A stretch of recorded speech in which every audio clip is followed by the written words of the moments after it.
Salut à tous, on parle foot, aujourd'hui on se retrouve pour une nouvelle vidéo. Aujourd'hui on va parler de Peter Bosz et de son arrivée à l'OL. On va voir les premiers enseignements à tirer de comment il a imposé son jeu à Lyon après un mois avec son groupe. Donc on va revenir principalement sur le match d'hier entre le Sporting Portugal et l'OL pour se baser là-dessus, car vraiment quasiment l'équipe quasi au complet, et il manquait donc pratiquement personne et les principaux titulaires ont joué. Donc on va y revenir dessus dans cette vidéo. Déjà pour commencer sur le match d'hier, l'OL s'est incliné 3-2 après avoir ouvert le score grâce à Houssem Aouar. Ensuite ils ont été menés 2-1 à la mi-temps avant de prendre le troisième en début de seconde période et grâce à Slimani marquer le deuxième but de Lyonnais à la 93e. Donc au-delà du score, on peut retenir dans le jeu déjà défensivement, on voit que Lyon fait un pressing à la perte qui s'annonce quand même très intéressant à voir, mais le problème c'est qu'il reste encore à coordonner toute l'équipe entre elles, car on a vu par moments que le pressing était fait un peu n'importe comment, et du coup ça laissait des boulevards pour cette équipe du Sporting. On a eu au moins je pense une vingtaine de situations où les Lisboètes se sont retrouvés avec des supériorités numériques à jouer dans le camp adverse lyonnais, notamment sur quasiment le troisième du Sporting, le deuxième du Sporting aussi, c'est une supériorité. Et donc ce pressing, s'il est bien réalisé, peut permettre de récupérer des ballons très hauts, comme il a permis à Lyon de récupérer dans ce match, avec dès la perte du ballon un pressing des attaquants. Mais malheureusement, dès que ça passait, du côté des Portugais, on se retrouve avec des boulevards, notamment le troisième but avec une perte de balle lyonnaise où il essaie de vite la récupérer. Malheureusement, ça part vite et on se retrouve avec un 3v2 à jouer pour le Sporting qui le joue parfaitement et ça fait but.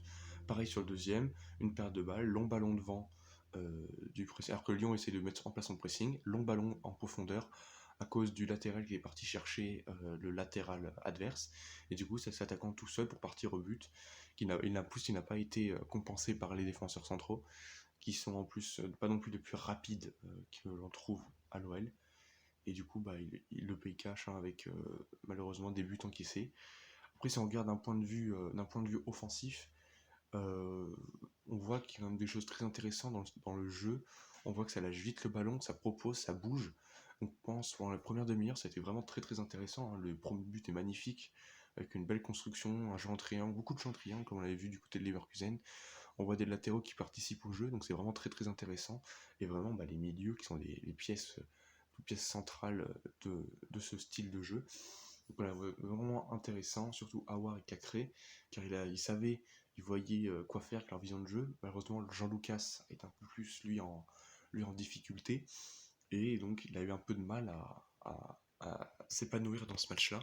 Offensivement, on a vu de très bonnes choses, mais le problème, c'est que clairement, on voyait que le physique n'était pas encore prêt, hein, parce qu'à partir de la 30e jusqu'à quasiment la fin du match, c'est le Sporting qui a pris le dessus. Offensivement, il proposait plus grand-chose côté Lyon, et même s'ils viennent marquer à la fin sur une belle occasion bien construite, où c'est Thiago Mendes qui a la passe, qui voit partir Slimani en profondeur, qui fait un bel appel. Franchement, hormis ça, on n'a pas vu grand chose, et c'est un peu décevant offensivement du coup, même si on voit que sur le travail physique, il reste encore pas mal de choses à améliorer. Donc, et en plus, on peut noter aussi, on sait que Bosz veut un nouveau gardien à l'OL. On a vu un Lopez très très bon hier soir avec plusieurs arrêts décisifs dans ce match, plusieurs gros arrêts dans ce match, qui a permis à Lyon d'éviter de prendre une valise plus importante. Ils auraient pu très bien en prendre 5-6 si Lopez n'avait pas été là. Donc voilà, peut-être que Bosch va se poser des questions maintenant s'il faut acheter ou pas un gardien après la prestation de Lopez. Donc si on à retenir déjà sur le match d'hier, c'est que les plans de jeu mis en place par Bosch commencent à rentrer chez les joueurs, même s'il n'est pas encore hyper bien fait, même s'il n'est pas encore hyper bien réalisé. Il est déjà compris par les joueurs, c'est ce qui est le plus important. Il est accepté par les joueurs qui n'hésitent pas à le faire. On l'a vu relancer à tort et à travers, même si des fois ça les mettait en difficulté, ils n'ont pas hésité à le faire.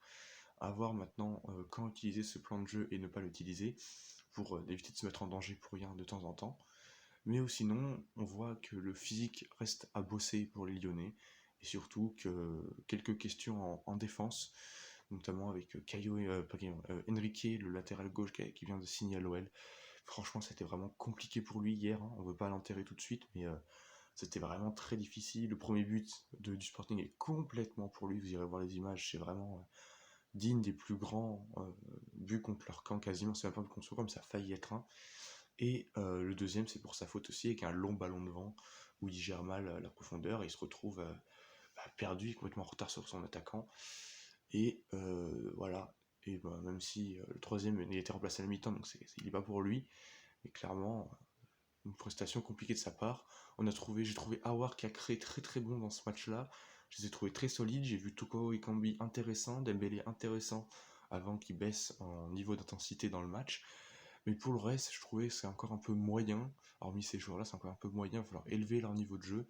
Même si c'était des matchs de reprise pour certains, comme Denayer ou Léo Dubois. Malgré tout, encore du travail du côté de l'OL. C'est encourageant, mais encore du travail côté lyonnais.